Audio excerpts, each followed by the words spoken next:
Il y a des jours avec, il y a des jours sans. Les jours avec, on est déjà avec. Mais les jours sans, il faut faire avec le AM 1410.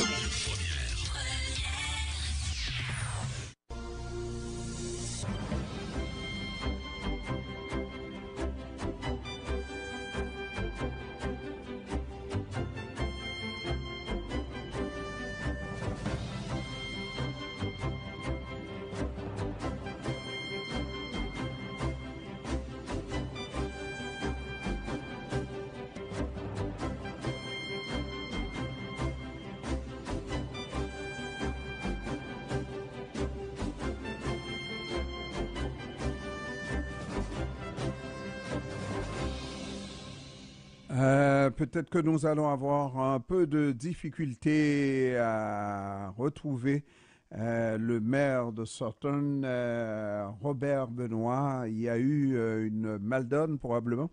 Mais il s'agit d'une situation vraiment qu'on devrait prendre le temps de vous expliquer. C'est encore un casse-tête pour Hydro-Québec. Hydro-Québec qui connaît des pannes dans la région, les pannes d'électricité. Robert Benoit, lui, maire, connaît ça.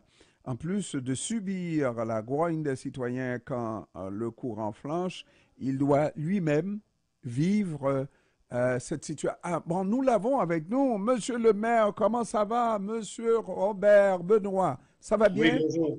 Bonjour. Mais, Monsieur Benoit, nous sommes dans la même situation, vous et moi, là. Vous êtes maire d'une ville, donc vous avez beaucoup plus de citoyens. Moi, je suis directeur d'une station de radio. On a souvent des pannes d'électricité d'Hydro-Québec et vous comprenez un peu pourquoi et ça vous exaspère. C'est bien normal, Monsieur Benoit. Oui, bien, il faut vous dire que moi, j'ai été employé d'Hydro-Québec pendant 30 ans. Ouais. Donc, je connais bien Hydro-Québec. Je connais bien les difficultés que peuvent rencontrer les employés d'Hydro-Québec. Mais c'est sûr qu'à l'heure actuelle, nous, dans la ville de Sutton, nous avons été impactés de façon très importante au cours des 3 dernières semaines. Panne à répétition, des problèmes de tension, de surcharge de tension. Les génératrices partent 5 secondes après qu'il y a une interruption de courant. Juste pour la ville de Sutton, pour gérer son eau, il y a eu en fin de semaine 9 dimanches et puis 13 lundi. Alors, c'est 22 interruptions en 2 jours. Donc, la qualité de l'onde électrique n'est pas là. Ça crée des problèmes de surtension pour les appareils ménagers. Ça crée des problèmes d'insécurité aussi pour les gens. Puis, il y a des pannes qui durent de 2 heures à 10 heures, 15 heures, donc à répétition. Et donc, les gens sont vraiment inquiets et fâchés aussi parce que les gens ont le sentiment que le réseau électrique, le service électrique se dégrade au cours des dernières années. Et dans le fond, les discussions qu'on a eues avec Hydro-Québec depuis 2 ans nous indiquent qu'effectivement, nous, on est un village tout près de la frontière américaine, on est au bout du réseau et le réseau n'est pas vraiment fiable à l'heure actuelle. Il va falloir reconstruire des nouvelles lignes, un nouveau poste de transport et d'électricité.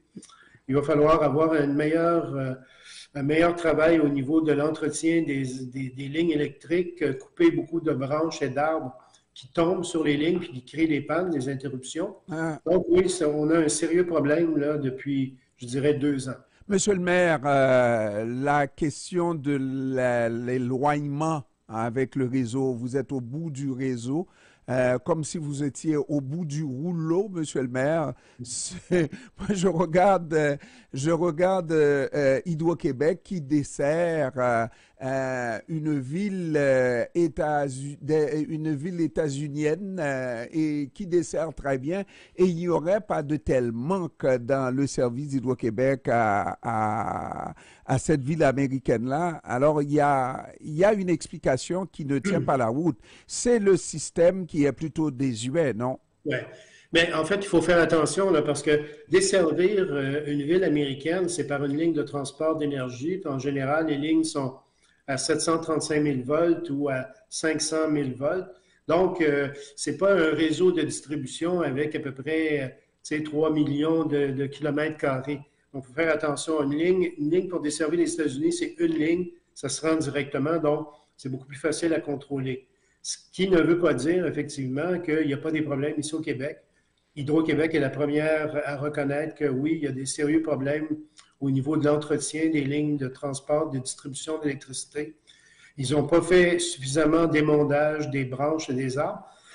Pardon, et on vit actuellement des changements climatiques importants, de sorte qu'on s'aperçoit, par exemple, que les feuilles sur les arbres demeurent plus longtemps durant les mois de novembre et décembre, de sorte que lorsqu'il y a de la neige mouillée, la neige mouillée avec les feuilles et tout le reste, ça crée beaucoup de poids sur les arbres, ça brise finalement des branches, ça tombe sur les fils, puis là, ça crée des interruptions de courant pour protéger le réseau.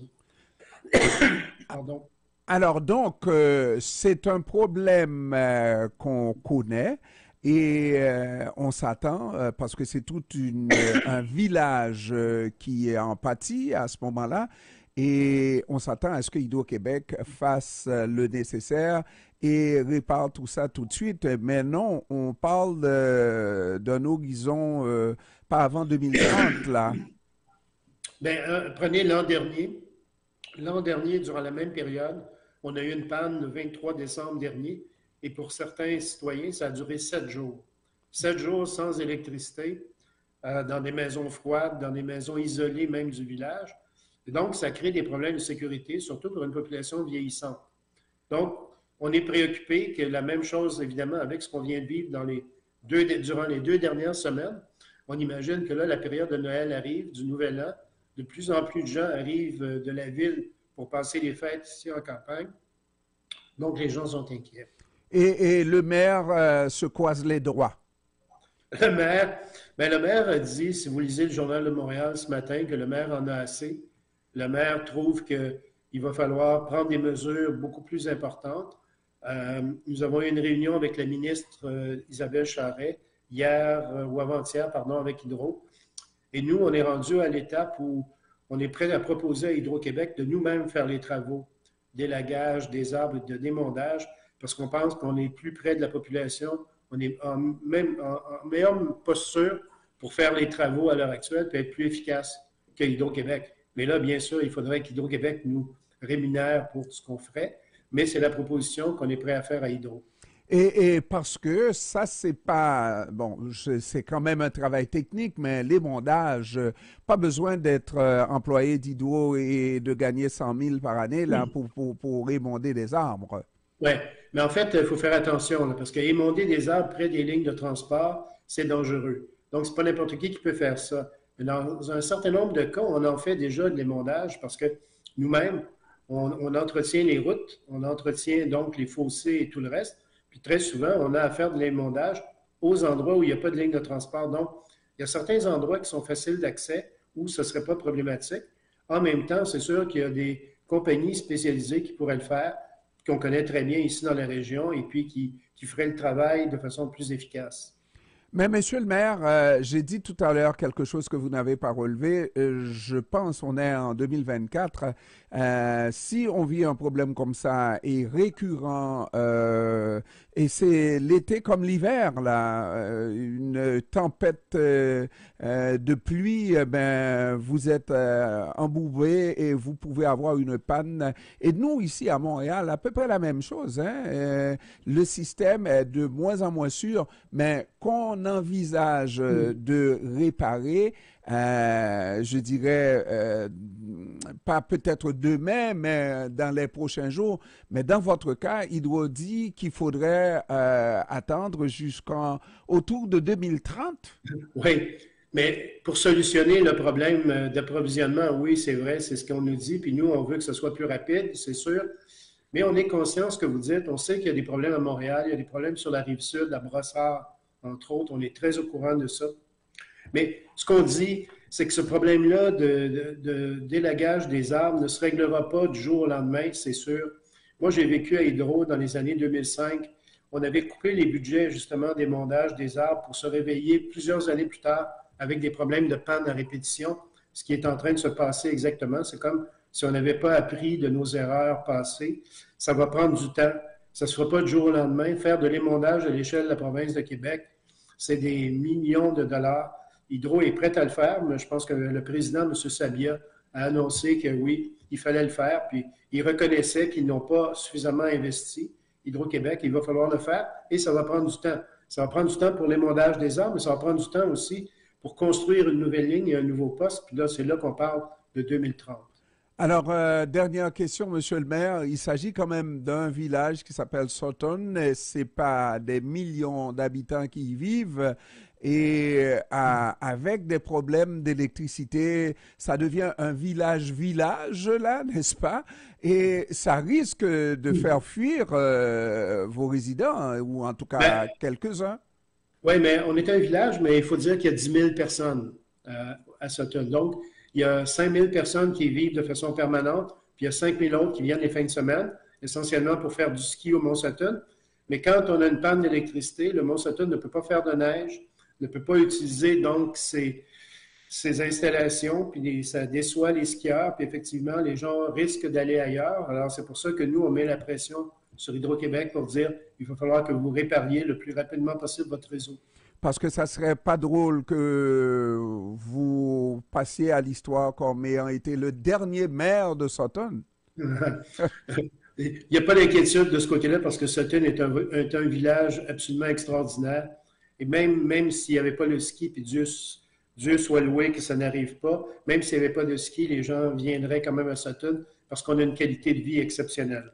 Alors, Monsieur le maire, un peu pour ça que je vous souhaite longue vie. Merci. Longue vie et de passer de joyeuses fêtes, mais de joyeuses fêtes avec l'électricité aussi, oui. Monsieur le maire. Surtout parce que c'est le seul moyen de faire cuire les dindes. Merci beaucoup. Merci. Merci Robert Benoît, maire de Sutton. Au revoir et joyeuses fêtes. Au revoir. Merci.